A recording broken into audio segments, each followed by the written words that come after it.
Fala família, estamos começando mais um episódio do Revela. Muito prazer te receber aqui mais uma vez também. Sou o Oliver, estou aqui com meu querido amigo pastor Silvio Alves também, para mais uma vez compartilharmos com você uma conversa sobre assuntos que nós consideramos muito importantes, mas também sob a luz da teologia, das escrituras também, e tudo isso de maneira prática também, quer dizer, simplificar aquilo que talvez pode ser complicado para que você coloque em uso no seu dia a dia também, ok? E o tema de hoje é um tema que para nós também ele é central, né? Ele é muito importante para você que se considera cristão também, para você que entende o valor do que você vive enquanto crente também. O tema de hoje é o que é a igreja, né? O que é ser igreja?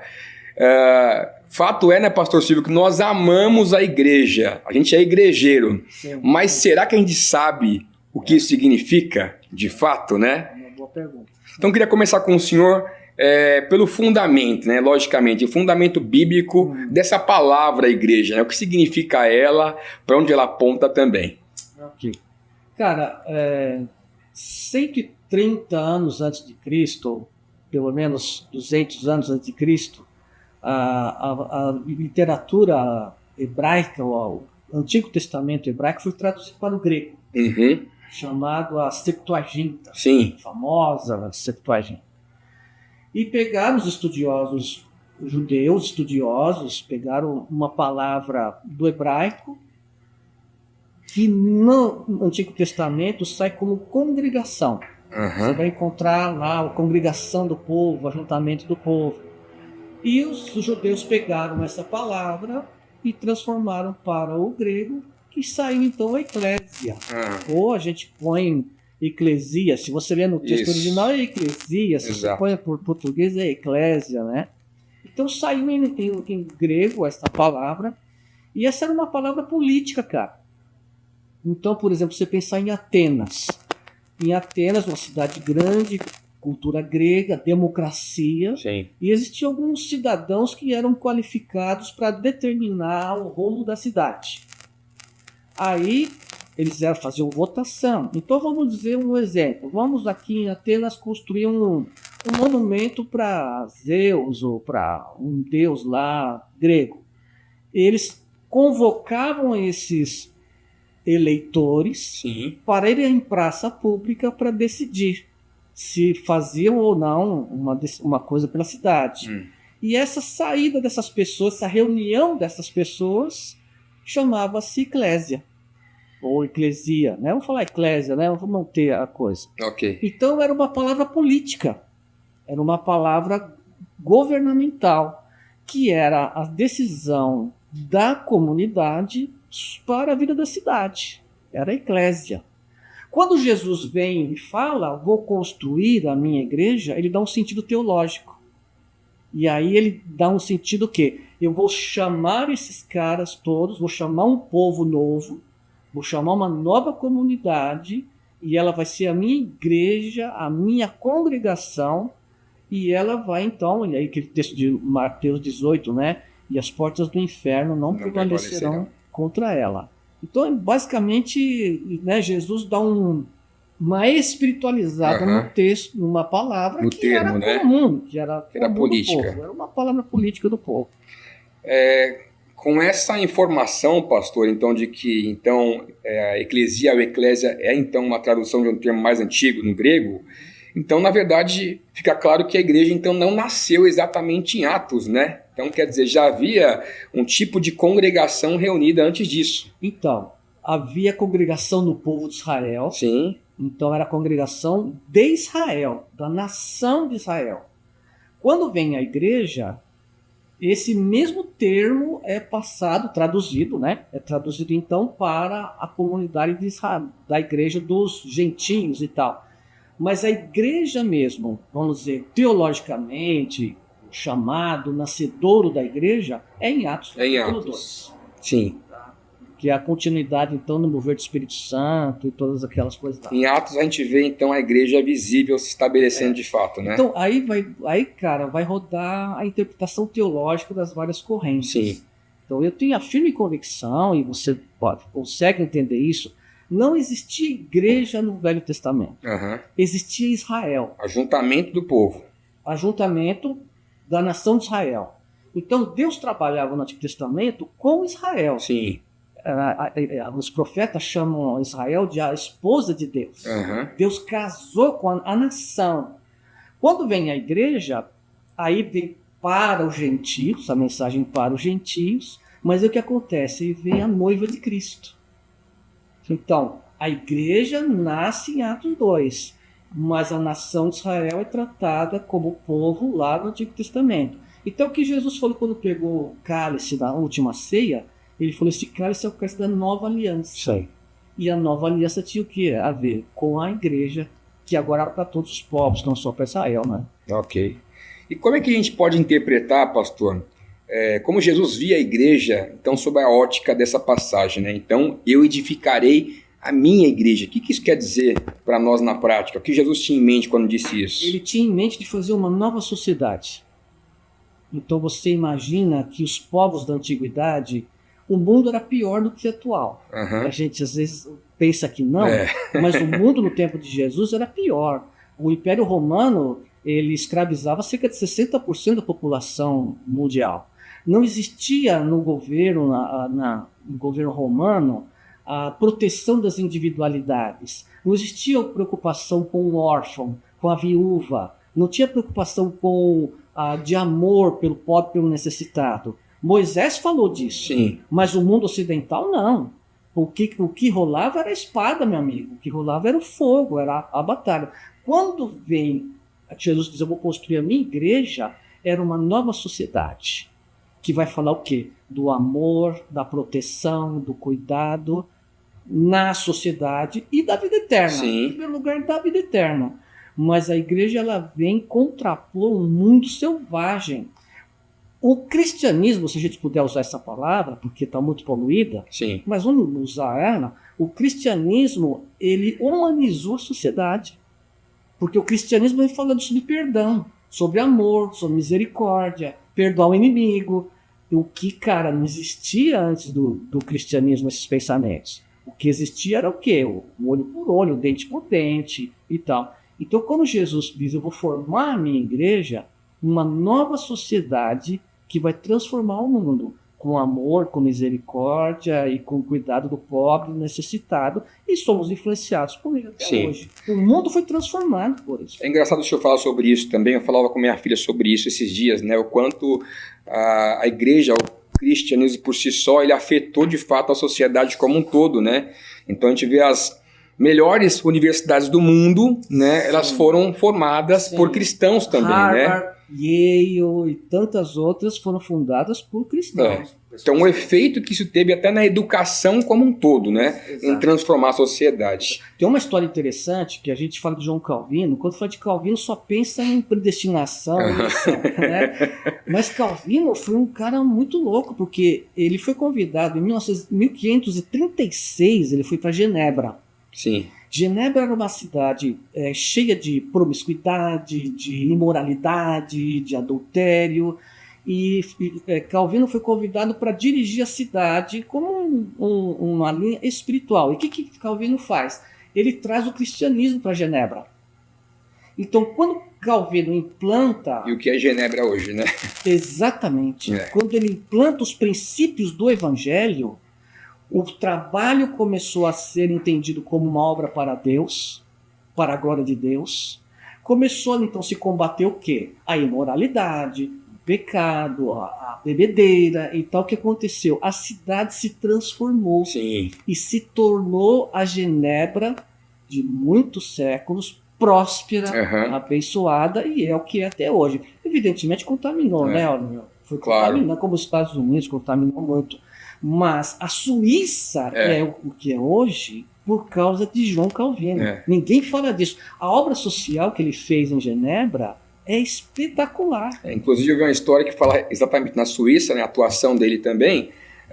até a consciência ambiental e ecológica que ele tinha. Exato. Né? Então, quer dizer, toda a questão do esgoto também, que flui a céu aberto, quanto ele trabalhou para a construção disso também. Fruto do cristianismo. Exato. Né? Fruto do evangelho. Então, como você falou, as universidades americanas, os Estados Unidos começaram a ser. Exato. Entendeu? Então, aí nós aprendemos mais uma vez que o cristianismo é transformador. Amém. A igreja, aonde ela vai e aonde ela atua, ela transforma as vidas, as sociedades e as cidades onde ela passa. Amém.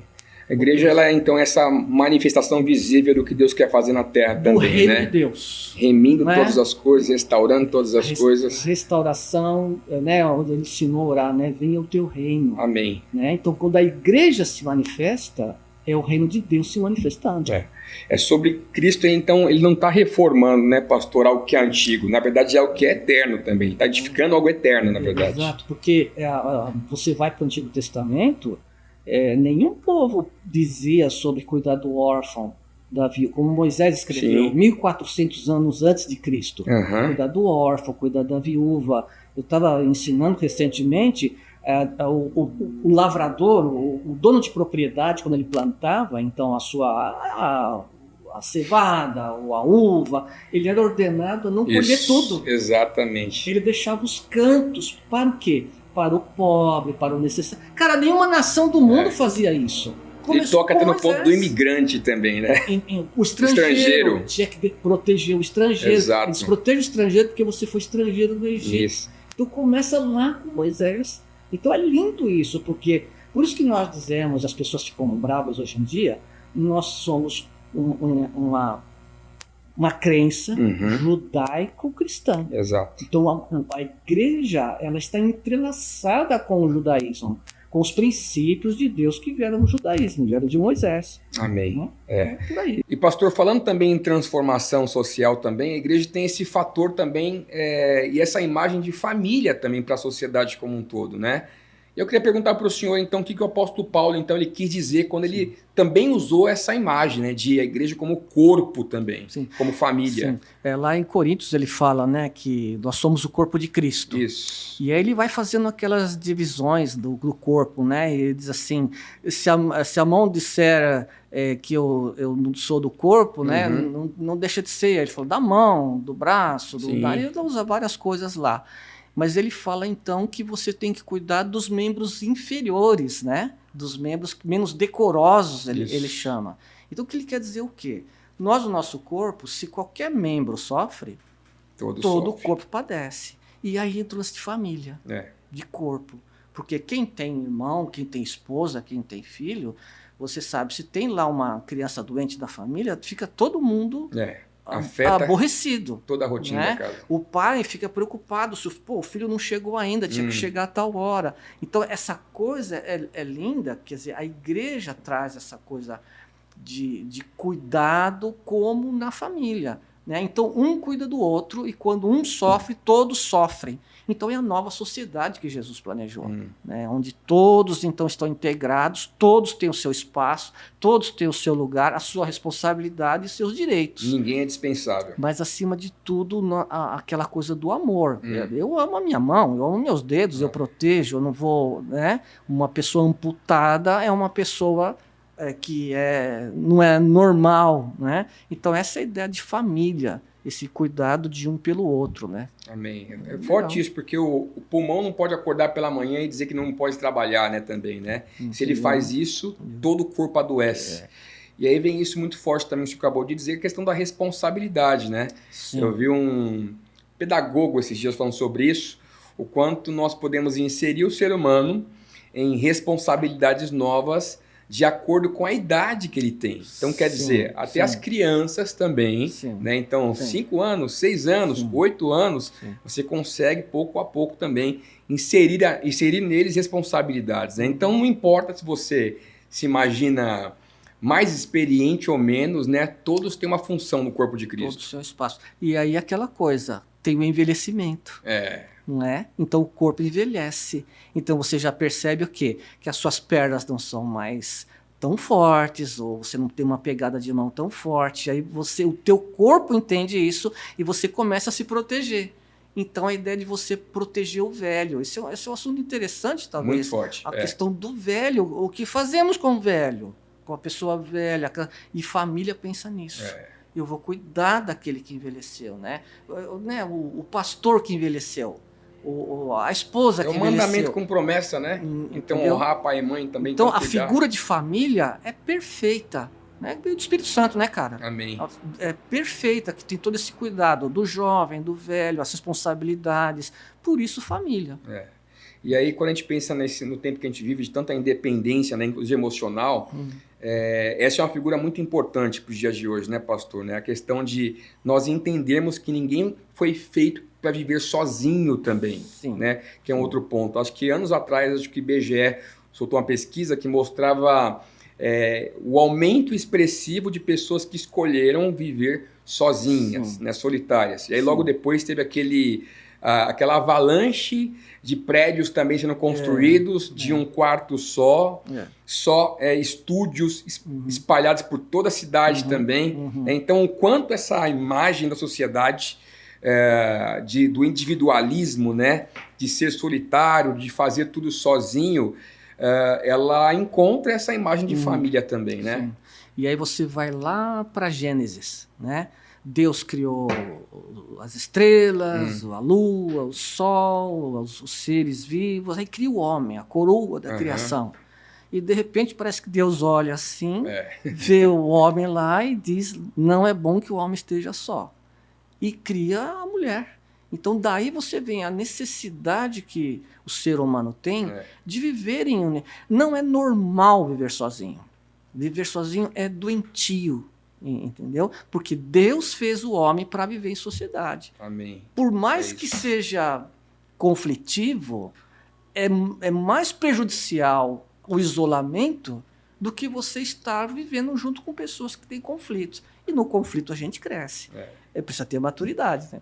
Eu vi um estudo americano que dizia o seguinte, né, que quando o cristão está conectado à sua comunidade, a chance de ele se manter em práticas espirituais consistentemente também aumenta em pelo menos 3 vezes mais. Né? Então é engraçado pensar nisso também, o quanto esse ajuntamento, enquanto essa decisão de não vivermos sozinhos, nos aproxima de Deus, né? Nos faz mais produtivos também, nos mantém mais consistentes também. Então, todo esse fator também de como a família pode cooperar, né? E pastor, o que muda para a gente quando a gente entende a igreja como uma família? A gente entende que eu não posso viver sozinho, mas que eu também tenho a minha responsabilidade de cooperar com outros. Então, a vida tem várias fases, não é? Como a família tem várias fases, você tem crianças pequenas, você se casa. Aí você começa o relacionamento com a esposa, depois vem filhos. E todos esses relacionamentos, eles vão crescendo. Quando você pensa na igreja família, é aquela coisa de eu te ajudo, você me ajuda a prosseguir na fé. Porque andar sozinho é muito difícil. Tem uma dependência, né? Uma interdependência. Então você me influencia e eu te influencio. Então é essa coisa que acontece na família. Os pais influenciam os filhos influenciam os pais. Muitas vezes. Então, quando andar na igreja, é aquela questão de você nos influenciarmos. E aí vamos pensar positivamente, né? Na coisa de amar a Deus, servir a Deus e tal. Então eu vou junto com você numa obra missionária, vou junto com você numa obra de evangelismo. E isso dá força para mim, dá força para você e para quem está ao redor. Porque andar sozinho é difícil em qualquer situação. Amém. E o fato é que também isso vai nos levar a experimentar alguns momentos não tão bons, né? Porque família é isso também, né? Sim. Você vai encontrar ali oportunidade para você perdoar também, né? De ter paciência um com o outro também, né? Às vezes a gente romantiza demais, né? Esse é um grande problema que nós temos, né? A gente nutre expectativas altas demais com relação a outra pessoa e a gente transfere geralmente isso para a igreja. É até engraçado que eu não tenho a prática, por exemplo, de chamar um líder ou um pastor de pai, por exemplo, pai espiritual, né? Sim. E a gente vê isso acontecendo com algumas comunidades por aí, a gente sabe que tem uma questão de cultura também no meio do caminho também e tal, mas o ponto que às vezes eu levo em consideração é que geralmente, falando de família, os grandes gaps que nós temos, eles estão nesse lugar, Sim. na paternidade e na maternidade, Sim. né? Sim. E a tendência que o ser humano pode ter de transferir isso para a igreja também, né? O quanto ele pode, talvez, olhar para alguém que ele pouco conhece e começar a chamá-lo de pai, nutrindo expectativas exageradas, né? Sim. Por aquela pessoa também. E aí a relação pode ir para qualquer lugar. De abuso, controle, manipulação e por aí vai. E pior de tudo são as decepções. Exato. Não é? Porque uma coisa difícil das pessoas compreenderem é que a igreja ela é constituída de pessoas que estão em crescimento. Né? Alguns crescem mais, é como na família. Né? Alguns crescem mais, outros têm dificuldade, outros ficam doentes. E isso, bem-vindo à igreja. Sociedade, a né? sociedade, a nova sociedade. Exatamente. Então, de pessoas com suas várias necessidades, com suas virtudes, mas também com suas necessidades. E em vivendo junto, você recebe cura, você recebe... E a cura vem muitas vezes pelo conflito. Então você vê o cara, qualquer pessoa no mundo físico, quebra a perna ou um braço, ele tem que fazer fisioterapia. Sim. E a fisioterapia é péssima, um negócio horroroso, chato. Então nós, na comunidade cristã, você tem aquela dificuldade com aquele irmão, ou eu tenho dificuldade com esse irmão, e se nós levarmos com maturidade, são essas coisas que nos ajudam a vencer. Não tem outro caminho. Né? Então tem gente que pensa, eu pensei que nessa igreja só tinha gente santa. Não, tem um monte de gente santificada pelo nome de Jesus, mas que estão em crescimento. É isso. Estão em reforma, né? Alguém já falou, né? Não tome já a decisão de uma vez, está construindo ainda, né? Não está pronto ainda, né? É a igreja. Acho que é por isso que o apóstolo Paulo faz questão de lembrar em Gálatas, né? Façamos o bem a todos, especialmente aos da família da fé. Né? Então essa intenção tão clara de olhar para dentro, né? E eu acho que isso é muito forte também, pastor, porque se a gente não tiver essa mentalidade de família muito clara para nós como igreja, a tendência é você salvar lá fora para matar aqui dentro, né? Porque nós não sabemos nos comportar nesse lugar também, né? Experimentar a vida um do outro, exercer perdão, paciência também. Então, é engraçado também, porque por bastante tempo a gente teve uma igreja que foi focada por muitos anos na questão do evangelismo, né? Não isso como se fosse algo ruim também, mas foi uma estação que a igreja viveu no Brasil principalmente também. Nós vimos multidões sendo alcançadas para Jesus, mas que talvez foram inseridas em ambientes que não eram saudáveis também, né? Que eram doentes de fato, né? Que não tinham essa clareza do que é o corpo de Cristo, o que é ser família também, né? E aí nós vemos uma geração de pessoas nos nossos dias também, frustradas, desigrejadas, sem a clareza do que o corpo significa também, né? Tudo isso porque talvez nós não tivemos essa nitidez, né, do que a família significa para o corpo de Cristo também. E outra coisa séria, porque na sociedade a família está sendo destruída. Atacada. Né? Então cada pessoa vem da sua família de origem, já vem destruído. Exatamente. Né? Então quando ele chega na igreja, ele tem expectativas além do normal, só que ele traz a bagagem dele. Ele traz os problemas dele também, que se somam aos problemas de outros. Então, aí você vai contar na família com aqueles mais amadurecidos, com aqueles mais vividos, para ajudar em todas essas batalhas aí. Agora, é família. É família. Bem-vindo à família. E família precisa comungar, né? Então, pergunta, pastor, para o senhor também dá para ser crente sem comunhão? Essa é uma tendência muito grande, né? Eu me lembro que eu já me converti há muitos anos, né? Então, eu lembro meu pastor dizendo, isso foi no final da década de 60, ele criticava já, que ele contou a história na França, né? Então, tinham se criado um televisor que se podia ligar na bateria do carro. final das décadas de 60. E ele do púlpito, me lembro claramente disso, falando, olha, agora as pessoas não estão vindo mais à igreja. Estão agora indo, porque o apelo era, você pode ir à praia, você pode ir ao campo, não precisa da igreja no domingo, porque você agora pode levar seu televisor, ligar no seu carro e tal. Cara, faz muitos anos isso. E agora nós entramos no clímax dessa coisa. Entendeu? Com o advento da internet. Então eu vejo o culto em casa. Não tem igreja se não andarmos juntos. Amém. Não existe. Mas a igreja é ruim, a igreja é chato. Bom, família tem fases, família tem certos e desacertos.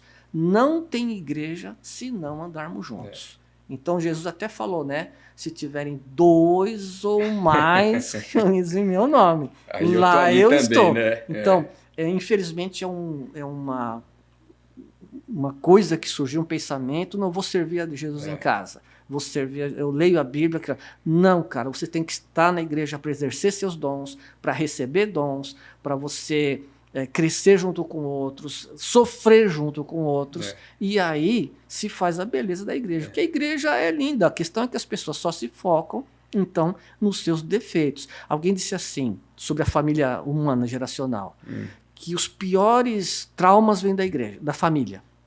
Família geracional, pai e mãe. Mas as maiores curas também vêm na família.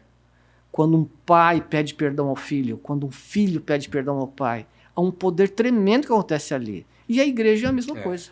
Eu costumo repetir isso de outra forma, né? Eu sempre digo que a igreja, depois que eu a conheci, a igreja de Jesus, possivelmente foi o lugar que mais me feriu, mas que também mais me curou. Exatamente. Né? Por ela eu fui restaurado. As maiores curas vêm da igreja. Encorajado, lembrado da minha importância, do meu valor, curado, né? Então tudo acontece por meio da igreja de Jesus, né? Apóstolo Paulo vai lembrar também essa questão, né, pastor? Ele diz, e não deixem de congregar, né? De participar lá em Hebreus, também ele vai dizer isso para nós também. Então, na opinião do senhor, não existe membro online. Não. É muito útil para o seu estudo, para o seu crescimento, né? Isso, as pessoas sabem disso. Então, quem está falando assim, não, eu sirvo a Deus em casa, ele está se enganando. Ele sabe que ele está se enganando. Porque a grande verdade, o grande poder do evangelho é a comunhão dos crentes, é a comunhão da igreja. Não tem um outro caminho para a espiritualidade. Né? O quanto a gente é empoderado, né, pastor, por esse ambiente, pela reunião também, mas o quanto nós crescemos também, né? A gente não entende que muitas vezes toda a transformação que Deus quer provocar em nós passa por meio dos relacionamentos que temos também, né? Então Deus vai usar o irmão, a irmã e as nossas vidas para que a gente possa ser aperfeiçoado por Cristo, né? Então por meio da igreja na terra. É o Provérbios que fala, né? Assim como o ferro afia o ferro, o homem afia o seu companheiro. Então é esse caminho que às vezes é doloroso, mas a natureza humana necessita disso. Necessita desse confronto, porque a natureza humana é uma coisa muito forte. A natureza ruim, a natureza pecadora, ela é muito forte. Então ela precisa desse confronto para que ela possa ser podada, lapidada, né? Então Deus falou lá para os antigos israelitas, né? Eu vou forjar vocês 7 vezes, eu vou colocar vocês no crisol, né? Onde eles ferviam o metal. Caía a pedra do metal e quando fervia saía a prata, saía as impurezas. Assim é a família, assim é a igreja. O processo é o mesmo, continua a mesma coisa. E o pai discipula o filho que ama, né? Exato. Então na convivência, quando Deus está operando, na convivência as coisas ruins vão se acertando. Agora às vezes vem para fora. Exato. E não dá para vir para fora, não dá para curar se você não vê. Falando nessa imagem de família de novo, né? Eu falava com um jovem esses dias sobre casamento também. Eu disse para ele que o casamento é o ambiente possivelmente mais santificador que existe, né? Então é naquele lugar de uma extrema intimidade do relacionamento é que você vai crescer, né? Então você vai ver as suas falhas vindo para fora também e logo depois, né? Assim, com um conserto acontecendo, todas as virtudes que podem acontecer Sim, também, né? sim. Não é à toa que Não. o apóstolo Paulo vai usar essa figura também, né? De a igreja como noiva, Exato. Cristo também, né? Como Exato. aquele que vem a recebê-la também. Exato. Então, existe uma interação muito forte de relacionamento. Então, assim, Deus não tinha uma figura melhor Exato. para determinar o relacionamento dele com o ser humano. A figura que ele pega é o quê? O casamento. Uhum. Homem e mulher, essa união que é, vamos dizer assim, é o relacionamento mais poderoso da Exato. humanidade, é a homem e mulher. E Deus pegou essa figura, era a melhor figura que ele tinha.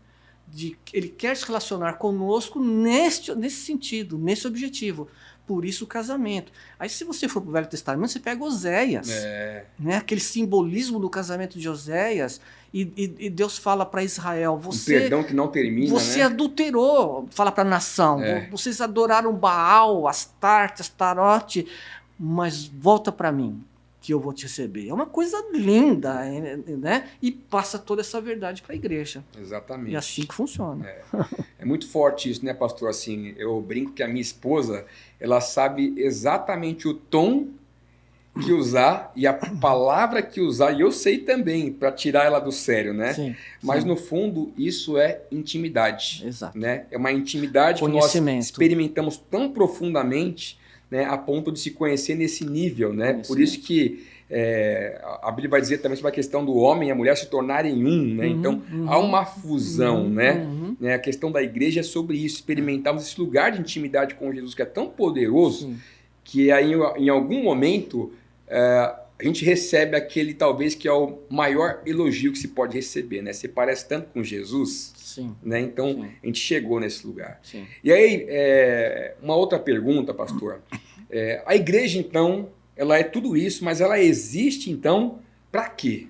Qual que é o propósito da igreja nos nossos dias, a missão dela como um todo também? Qual que é a missão que Jesus confiou para a igreja? É engraçado pensar nisso, porque o que a gente vê hoje em dia, e a gente tem um sistema americano, né, cara? A gente ganhou um sistema americano, que, vamos dizer, no começo foi interessante, foi legal, mas esse sistema veio caminhando nocivamente. Sim. Então a igreja, muitas vezes, ela virou um monstro, Uhum. que ela tem tantas coisas, e você precisa alimentar esse monstro. E você não tem mão de obra, você não tem braço, você não tem dinheiro. Jesus falou 3 coisas básicas. Vão pelo mundo e façam discípulos. Amém. Como? Evangelizando, batizando e ensinando. Cara, é um tripé, fica em pé sozinho. É isso aí. Então eu me lembro de Maria aos pés de Jesus e Marta batendo as panelas. Né?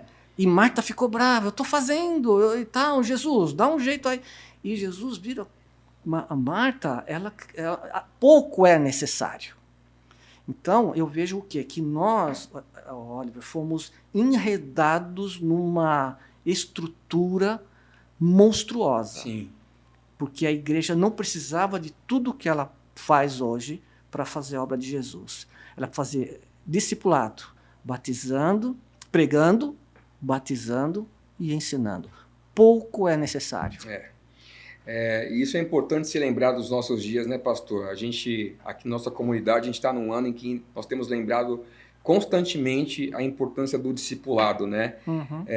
Porque não é só atrair, né? Não, é importante formar, discipular também, né? Sim. Paulo vai usar essa expressão, né, de formando Cristo em vós, né? Ele dizia que ele tinha dores de parto para isso acontecer. Sim. Então quer dizer que formar Cristo em alguém leva tempo e dá trabalho realmente. É né? a figura da família. Exatamente. Né? Eu digo sempre que quando a gente se torna pai ou mãe, a gente aprende muito sobre Deus. Então você tem um pedaço de gente na sua vida, entrou um pedacinho de gente, que é o teu amor, é a tua alegria, aquilo. Só que o bicho chora de noite, meu. Você tem que tirar a fralda, o bumbum é pequeno, mas o estrago é grande, entendeu? Mas é o bebê que você ama. Então é assim que a igreja, que nós deveríamos ver como Deus vê. Deus vê assim, um bebê. Agora nós levamos a pessoa a Jesus. Eu tenho que cuidar dela, cara. Eu tenho que cuidar, eu tenho que limpar o nariz dela, eu tenho que dar o alimento. Papel da igreja.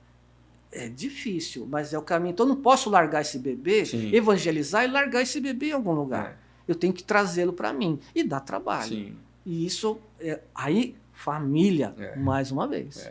Eu acho que também, pastor, hoje que nós vivemos, é exatamente resultado disso, né? Muitas comunidades abandonaram o discipulado, Sim. porque ele dá muito trabalho, Dá né? trabalho. E o que nós vemos nos nossos dias são muitos cristãos analfabetos, né? Que não têm Totalmente. fundamento de fato também, Totalmente. que não sabem quem são em Cristo também, Totalmente. né? E são pessoas que estão se casando, né? São pessoas que estão tendo filhos também, construindo negócios na nossa sociedade, Uhum. e muitos deles têm todo esse fundamento, né? Não passaram Não. pelo processo do discipulado. Estão multiplicando um evangelho falso. Exato. Porque na vida diária deles, não é o evangelho genuíno que funciona. Porque ele não aprendeu, ele não foi discipulado, e você não dá o que você não recebeu.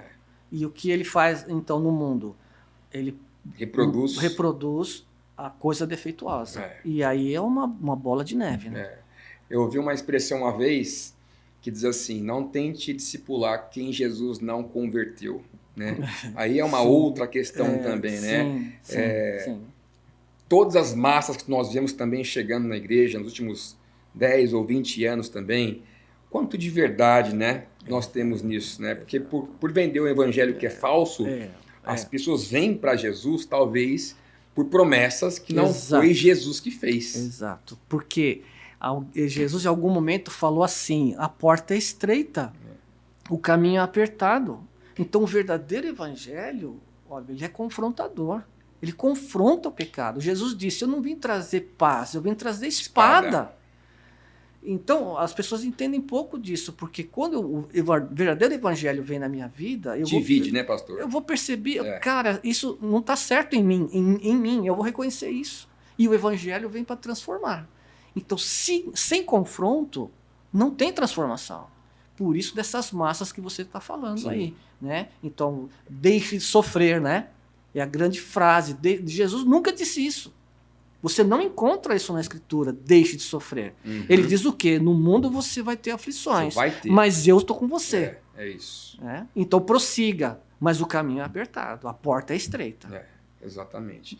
E quando a gente pensa na igreja, pastor, a gente tem a igreja universal como um todo, né? E a igreja local. Como é que a gente pode distinguir as duas também? Podemos, a teologia ensina isso com clareza.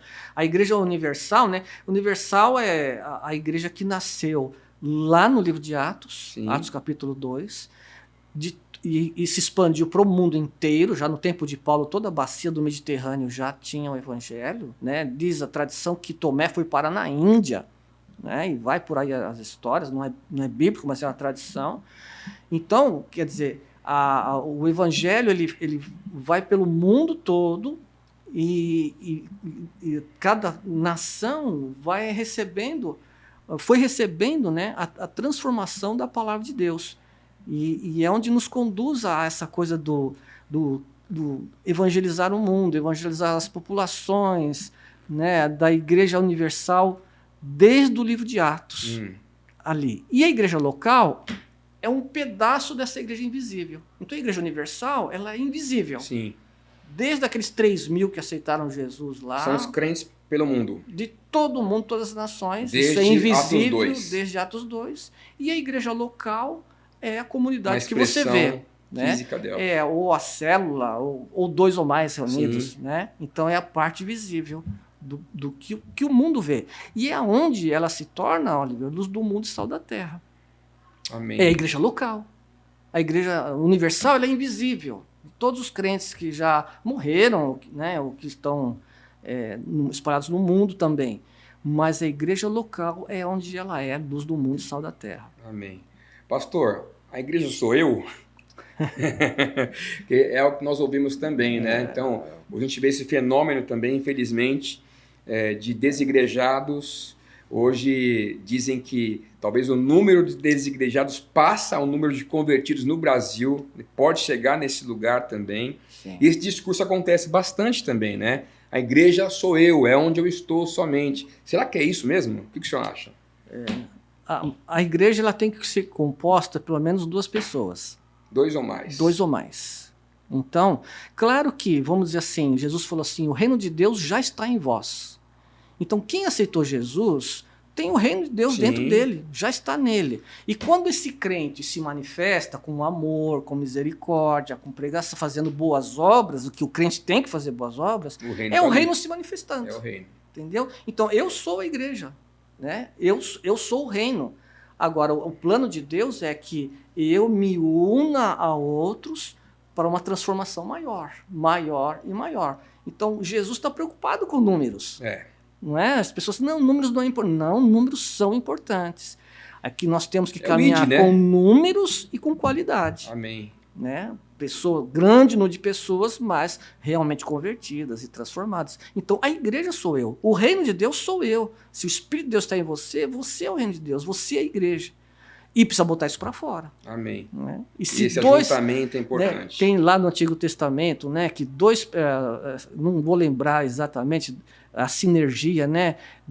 Se um persegue 1000, 2 vão perseguir 10.000. Então, eu e você juntos somos muito mais fortes do que um sozinho. Amém. Esse é o poder de Deus, o poder do Evangelho. É isso. E, na opinião do senhor, o que muda na minha semana, né, quando eu entendo que eu sou igreja? O que acontece? Porque a gente fala bastante da questão da igreja da segunda-feira, né? Sim. Não somente do domingo também, né? O que muda, então, quando eu entendo quem eu sou em Jesus? Né? Como é pertencer à igreja? Nós voltamos a João Calvino. Então, isso é a Idade Média, 1500 e tanto, né? Ele começou a mostrar que o trabalho não é um castigo. Sim. Né? Porque Adão, Ele antes de restaurou pecar, essa ideia, Adão, antes de pecar, Adão cuidava do jardim. Deus deu trabalho para ele. Então, o trabalho não é castigo. Né? Então, a primeira coisa a se pensar. Então, o cara da Idade Média, quando ele fabricava um sapato, quando ele fazia uma lavoura, ele entendia que estava fazendo aquilo para a glória de Deus. E foi isso que transformou a sociedade. Sim.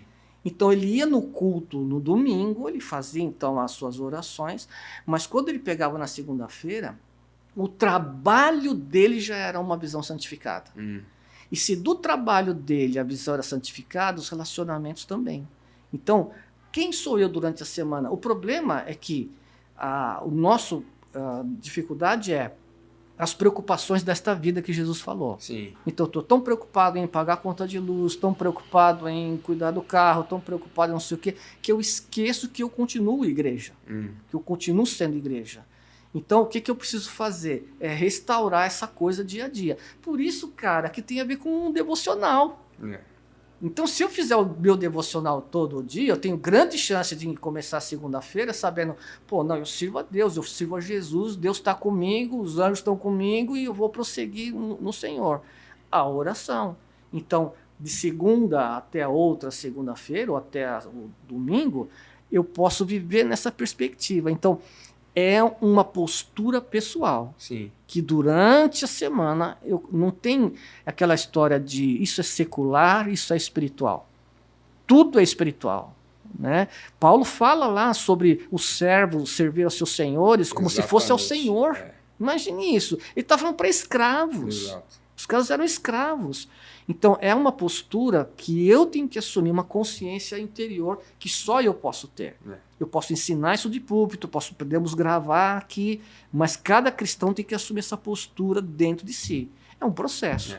Tudo que eu faço, então, é uma resposta a Deus, na verdade. Né? A santidade dele é uma forma de adoração também. Tudo para ele. Né? Teu seja o reino, a glória, o poder e a majestade, como termina o Pai Nosso. Amém. Então, essa é a ideia, né? Se eu fizer isso, eu vou fazer para a glória de Deus. Se eu conseguir, cara, a igreja está se manifestando a semana inteira. Isso é muito forte, né, pastor? Porque tem a capacidade de remir uma família toda também, né? Negócios também, a sociedade como um todo. Quando cada crente entende que o que ele faz para a glória de Deus. Né? Então, eu crio os meus filhos para a glória de Deus. Isso é importante porque a gente tem a imaginação que estamos criando para nós, na verdade, né? E o quanto a gente tem que ser preenchido de temor quando eu me recordo disso, né? É para a glória de Deus, meu casamento é para a glória de Deus, meus negócios é para a glória de Deus, né? Então tudo muda de figura. Todas as áreas, todas as áreas. E aí a igreja se manifesta. E pastor, para a gente encerrar aqui também, eu queria que o senhor desse uma palavrinha também, né? O que o senhor diria para aquele que talvez está ferido agora, que se frustrou, sabe, com a igreja também, o que você diria para esse que talvez está nesse lugar hoje? O que eu diria é que a ferida é real. A ferida na igreja, ela é terrível. Sim. Né? O abuso espiritual que as pessoas sofrem de pastores ou de irmãos. A decepção é uma coisa horrorosa. Então, a ferida, ela é real. Agora, cara, eu não vou deixar de ir ao hospital porque o médico errou comigo. Sim. Eu não vou deixar de ir ao hospital porque a atendente me tratou mal. Então, apesar da dor, apesar de ter sido ferido, eu preciso voltar à igreja. Eu preciso estar junto com os irmãos, porque somando a minha ferida ao isolamento, não há crente que resista. Amém. Então, apesar da dor, o hospital ou da decepção, o hospital ainda é o melhor lugar para mim. Amém. E a igreja ainda é o melhor lugar para mim. Né? Podia um dia contar histórias minhas aqui sobre isso, como um pastor, de coisas que a gente passou. Nunca pensei em desistir da igreja. Nunca me ocorreu. Ficamos tristes, aborrecidos, decepcionados, mas deixar a igreja é o hospital que nós precisamos. Jesus, ele não morreu por um prédio, né, pastor? Não. Ele morreu por um povo também, Exato, né? exato. Nós precisamos aprender a amar aquilo que ele ama. E ele é o garantidor, né? É essa a nossa fé. Ele é o garantidor da continuidade da minha vida. Mas eu tenho que decidir, sou eu que decido. Então, se naquele corpo local não deu certo e tal, procure outro. Sim. Né? Não desista, né? Não desista. Não deixe de congregar, como diz lá em Hebreus, porque vai ser pior. O fato é que é difícil dizer isso, né, pastor? Existem muitas comunidades que não são saudáveis, né? Mas tem muitas também que são, né? Que estão aí lutando pela sã doutrina, para se manter no reto caminho também, cuidando, discipulando, fazendo o melhor genuíno. que podem também. Há o amor genuíno. Deus é o garantidor disso. Nós não podemos ser como Elias, dizer, mataram todo mundo morreu, só eu sobrei. E Deus falou, não, tem 7.000 que eu guardei, que me adoram, que me louvam. Amém. Então, certamente há uma comunidade que segue Jesus. E a gente tem que se lembrar também, né, que ir somente à igreja não te faz um cristão. Né? Eu lembro de um exemplo que eu guardei, é igual você ir também a uma hamburgueria, ao McDonald's, não te faz um hambúrguer. Né? Então, ir à igreja não te faz um cristão também. O quanto do nosso envolvimento real é importante, né? Para que a transformação que Jesus quer fazer em nós, ela de fato aconteça. Sim. Por isso que é lindo os grupos pequenos. Sim. Então, quando a igreja começou com as catedrais, com os grandes movimentos, ela começou a perder esse espírito do pequeno grupo. Porque os dons, realmente, eles se manifestam no pequeno grupo. O amor, a misericórdia, o companheirismo. Você bota um salão com 100 pessoas, as pessoas já não se conhecem mais. Então, esse é um desafio grande da sociedade moderna, da igreja moderna. Então, eu preciso estar em grupo. Então, numa igreja grande, eu preciso ter amizade com 2, 3, 4 pessoas. Exato. Amizades verdadeiras é o que vai me fazer continuar na fé. Eu costumo dizer que, apesar de a experiência do domingo ser incrível, né, no coletivo também, muitas vezes o que nós temos ali é aquela conversa de elevador, né? Então, você vai encontrar um irmão rapidamente também ali, tá tudo bem, né? Tá quente hoje, não tá, o Corinthians perdeu, ganhou embora, também, acabou, já era, né? Mas o grupo pequeno, ele te proporciona isso, né? Esse olho no olho, sobre conhecer as histórias também um do outro, participar da vida um do outro. E aí, pouco a pouco, a gente vai se tornando igreja, se tornando família espiritual e crescendo assim também. E você sabe, estava ouvindo um Luiz Saião recente, e ele fala uma coisa interessante. O mundo ocidental preza pela individualidade. Mas nas comunidades de Israel, tem a ver com comunidade. Viver em comunidade. O mundo ocidental que criou essa coisa do anonimato. Eu vivo a minha vida e você não tem nada a ver com isso. Só que eu fico sozinho, eu não tenho quem me ajude e fico enfraquecido. Então, restaurar o espírito de comunidade é uma coisa gigante, porque o mundo ocidental inteiro prega isso. A minha individualidade. Ninguém tem que ver com a minha vida. Então, você vai andar sozinho e vai sofrer sozinho.